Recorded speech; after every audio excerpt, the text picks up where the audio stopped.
le principe, c'est de leur apprendre des notions de base d'antiracisme, de féminisme, d'égalité de sexe et des genres, et de leur montrer que c'est pas parce qu'on a un garçon ou une petite fille qu'on doit se sentir obligé de faire certains trucs, ou au contraire qu'on doit s'interdire d'autres choses. N'ayez pas peur, ça va très bien se passer, on est des gentilles filles. Ouais, je suis un garçon, c'est quoi qui te fait dire ça? Non, parce que t'as une tête de garçon, mais sauf que tu t'es habillé en... Vous mettez autour de moi les enfants?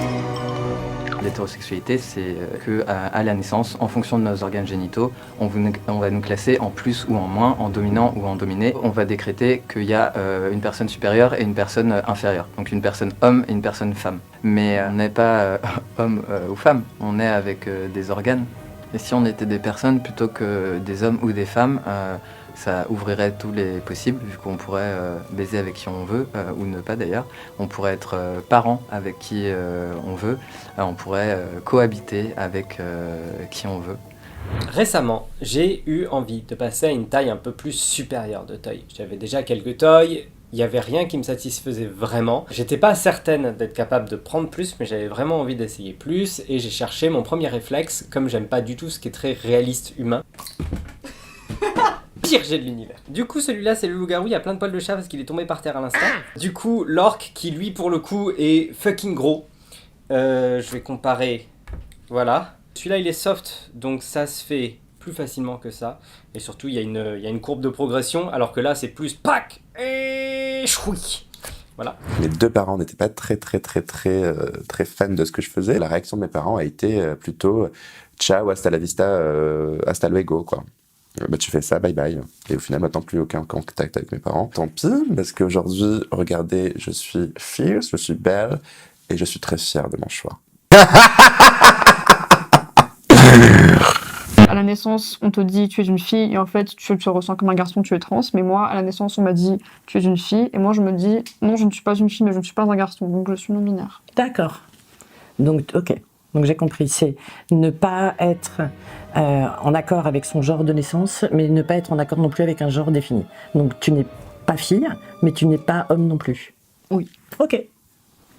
Hi, I'm Leo Noakes, aka Violet Vixen, and I'm 11 years young. And you are a alien drag queen.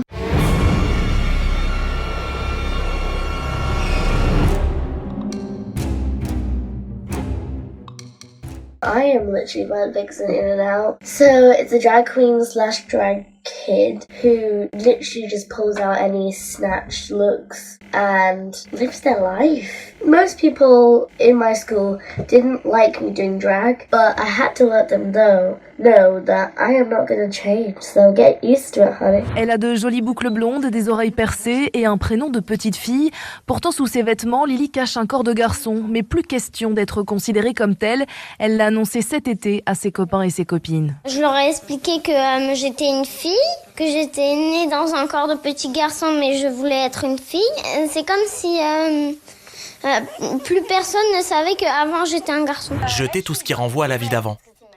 Celle d'un petit garçon, devenu fille. Pour Lisandre, qui se prénomme désormais Stella, ses vêtements symbolisent le genre masculin qu'elle a toujours rejeté. Vas-y. Donc ce pull. Pas assez fille. Ce Pas pull assez fille. Ça fait pas assez fille, hein. Oui, on le donne. À 8 ans, Stella est désormais une petite fille assumée, déterminée, avec une maturité impressionnante pour son âge. Avec la chemise ? Tu préférais que ce soit de quelle couleur du coup ? Je me sens encore mieux que dans le garçon, parce que le garçon, j'étais mal à l'aise. Je savais qu'il avait commis une erreur, la planète. La nature. How are you doing? Good. Good. Are you nervous? Yes. How come? Do I look scary? Do you know what I am? No? I'm a drag queen. Have you ever heard of a drag queen before? No? Je m'appelle Aitem et mes pronoms sont... en fait, j'ai pas de pronoms. Je préfère qu'on utilise mon prénom comme pronom, c'est très rare, mais je déteste être genrée. Moi, j'étais obligée de me conformer à mon genre de naissance et j'étais en mode non, ça me va pas. En grandissant, je pense à 16 ans, j'ai découvert un article sur un magazine de mode qui parlait de la mode des mannequins gender fluid et j'étais je suis ça en fait. Des fois je me sens femme, homme, ni l'un ni l'autre, un peu des deux, ou rien à la fois. La non-binarité, c'est un terme hyper large, c'est un terme parapluie qui regroupe beaucoup de catégories et de variations. C'est juste pour exprimer le fait que tu sors d'un pôle binaire. La joie de vivre, joie de vivre donc, et le en dehors jambon. de ça en fait. Donc ça peut être neutre, agenre, donc A c'est la soustraction, donc sans genre. Ça peut être polygenre, bigenre, donc donc les deux genres en même temps. Ça peut être genderqueer, genderfluid, donc genderfluid comme moi. Genderfluid du coup en anglais, quand on traduit en français, ça fait genre fluctuant. Donc fluctuant, ça veut dire qu'il varie.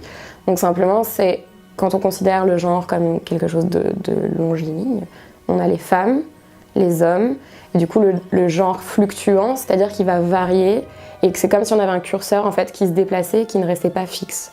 Donc simplement ça crée un mouvement, c'est quelque chose qui n'est pas figé et tout le temps égal à lui-même en fait, qui est amené à des variations en fonction de l'environnement, de l'entourage, des actions, etc.